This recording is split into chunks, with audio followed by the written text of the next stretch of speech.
Hello साथियों, कैसे हैं आप सभी। आज एक बहुत ही महत्वपूर्ण मुद्दे पे बात करने जा रहे हैं, किसान आंदोलन के बारे में।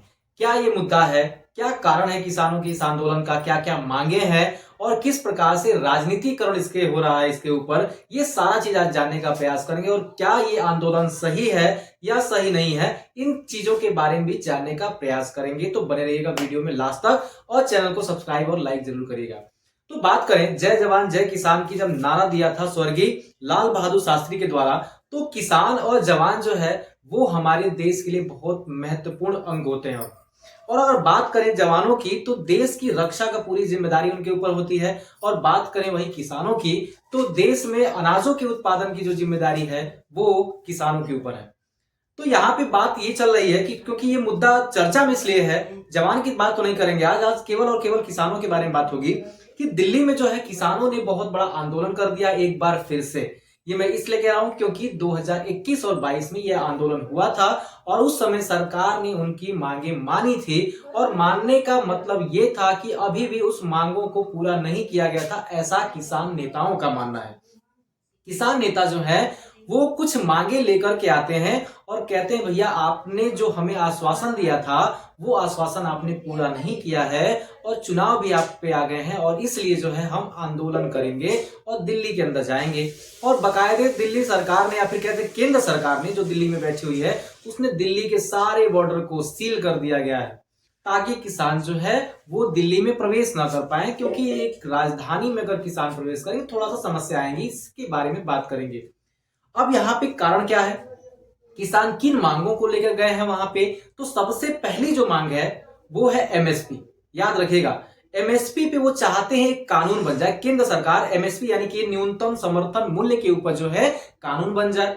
अब ये न्यूनतम समर्थन मूल्य होता क्या है, यह एक ऐसा मूल्य है जो सरकार जो है वो किसानों से अनाज जिस दर पे खरीदती है उसे एमएसपी कहते हैं। बात समझ आई। अब जरा ध्यान दीजिएगा, यानी कि किसानों से सरकार जो अनाज जिस रेट पे खरीदती है उसको एमएसपी कहते हैं। और यहाँ पे बात बताएं कि एमएसपी अभी तक 22 अनाजों पे है, 22 जो है खाद्यान्नों पे है। और 22 खाद्यान्नों के ऊपर जो एमएसपी लगा हुआ है वो जो है किसान यहाँ पे सारे खाद्यान्नों पे बढ़ाने का मांग कर रहे हैं। अब जरा ध्यान दीजिएगा, अब यहाँ पे बात क्या है कि सरकार जो है जो एमएसपी पे खरीदती है वो खरीद भी सकती है, नहीं भी खरीद सकती है। और यहाँ पे जो है इसकी कोई गारंटी नहीं है कि सरकार जो है किसानों का सारा अनाज खरीदेगी। और किसान इसीलिए जो है कानून बनाने के लिए वो आंदोलन करने गए हैं कि भैया हम चाहते हैं कि एमएसपी पे कानून बना दो, जिसको लेकर हम सुप्रीम कोर्ट भी जा रहे हैं। अगर सरकार हमारे अनाज नहीं खरीदेगी तो हम सुप्रीम कोर्ट भी जा सकते हैं, ये मांग कर रही है। तो मांग मुझे लग रहा है कि जायज भी है और ऐसा होना भी चाहिए। दूसरी चीज क्या है, वो बताने का प्रयास कर रहे हैं बाबू, वो बताने का प्रयास करें, वो अपनी मांगों में बताने का प्रयास कर रहे हैं कि एमएस स्वामीनाथन के रिपोर्ट को लागू किया जाए। अब आपके दिमाग में गए ये एमएस स्वामीनाथन कौन है, तो हरित क्रांति के जनक माने जाते हैं। और 2004 में किसान आयोग जो है, राष्ट्रीय किसान आयोग जो है बनाया गया था और इसके अध्यक्ष बनाए गए थे एमएस स्वामीनाथन। और एमएस स्वामीनाथन के अध्यक्ष होने कारण इस आयोग को एमएस स्वामीनाथन आयोग के नाम से भी जानते हैं। ये 2004 में बना यूपीए सरकार के अंदर, और इन्होंने 2006 में अपनी रिपोर्ट पेश कर दी। और उसमें जो एक मुख्य बात इन्होंने कही कि सरकार को किसानों के लागत से 50% अधिकतम देना होगा। ठीक है ना, ये चीजें और बहुत सारे प्रावधान थे। और इसी रिपोर्ट को लागू करने के लिए जो किसान है वो आंदोलन पे हैं, याद रखिएगा। अब जो अगली घटना है, जो अगली इनकी मांग है, सॉरी घटना नहीं, जो अगली मांग है वो है लखीमपुर खीरी के अंदर जो घटना हुई थी, जो मृत्यु हुई थी लखीमपुर खीरी, बहुत चर्चा में भी था उस समय। उस घटना में जितने लोग मरे हैं और उन पीड़ितों को न्याय मिलना चाहिए और उनके परिवार के एक सदस्य को नौकरी दी जानी चाहिए, ये मांग है। अगली मांग क्या है कि जो भी किसान 60 वर्ष का हो गया है उसको जो है प्रति माह 10,000 रुपए पेंशन मिलनी चाहिए। ठीक है, 10,000 रुपया पेंशन। एक एक चीज मैं आपको बता रहा हूं जो इंपॉर्टेंट चीजें हैं, और भी बहुत सारी मांगे हैं।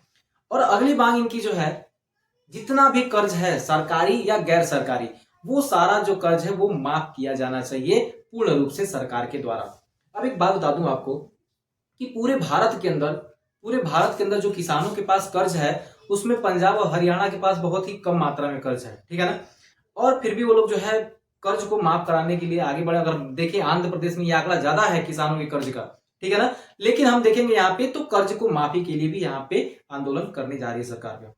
अब यहाँ पे आप ये सोच रहे होंगे कि आंदोलन जो है सेम टाइम पे चालू हुआ है जब लोकसभा का इलेक्शन चालू है। बहुत सारे पत्रकार, बहुत सारे बुद्धिजीवी जो हैं वो कह रहे हैं कि ये आंदोलन सही है, लेकिन अगर हम संविधान को लेकर के चलें तो आप जो है शांतिपूर्ण जो है सारा आंदोलन कर सकते हैं, कोई दिक्कत नहीं है। आपको आंदोलन करने का राइट्स है संविधान के अंदर।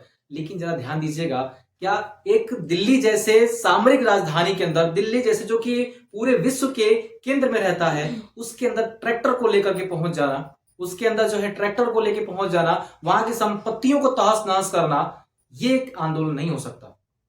ये मेरा मानना है कि ये आंदोलन नहीं हो सकता है। और किसान कभी इस तरह से नहीं कर सकता। किसान आंदोलन करता जरूर है, लेकिन किसान शांतिपूर्ण आंदोलन करेगा, न कि बड़े बड़े ट्रैक्टर को लेके पहुंच जाएगा और जो है तहस नहस करना स्टार्ट कर देगा। और उनको रोकने के लिए मजबूरन पुलिस को जो है कार्रवाई करनी पड़ती है। तो बहुत सारे पत्रकार, मैं नाम नहीं लूंगा, वो लोग आकर के प्रोपेगेंडा फैलाते हैं कि किसानों के लिए कीलें बिछा दी गई, किसानों के लिए जो है ड्रोन बिछा दिए गए। ऐसा नहीं है मेरे भाई, किसानों से किसी की दुश्मनी नहीं है। अगर बात करें, यहीं पे राहुल गांधी ने कहा है कि अगर हमारी सरकार बन जाएगी तो हम जो है MS स्वामीनाथन की रिपोर्ट को लागू करा देंगे। तो मैं आपको बता दूं कि MS स्वामीनाथन का जो रिपोर्ट है या फिर इस आयोग का जो गठन किया गया था, UPA सरकार में ही किया गया था, मनमोहन सिंह की सरकार में किया गया था। ये रिपोर्ट भी मनमोहन सिंह की सरकार में आई थी 2006 के अंदर, और 2006 से लेकर के 2014 तक जो है इस रिपोर्ट पे कुछ नहीं कहा गया, यानी कि UPA सरकार ने इस रिपोर्ट को लागू तक नहीं किया। और आज इनकी जब सत्ता मतलब पूरी तरह से ध्वस्त है, यहाँ पे जो है इस कानून को लागू, इस रिपोर्ट को लागू करने की बात कर रहे हैं माननीय राहुल गांधी जी, जो कि आप सभी लोग जानते हैं। अब समस्याएं क्या हैं? अगर दिल्ली में किसान ट्रैक्टर से, देखिए मैं ये नहीं कहता हूं, अगर आपका शांतिपूर्वक आंदोलन करना चाहते हैं तो आप जो है कहीं एक जगह जाइए जहां की किसी को भी दिक्कत ना हो, क्योंकि संविधान में ये चीजें लिखी कि बाबा साहब भीमराव अम्बेडकर ने संविधान में जो है ये आपको राइट्स दिया है कि आप आंदोलन कर सकते हैं, लेकिन आंदोलन शांतिपूर्वक होना चाहिए।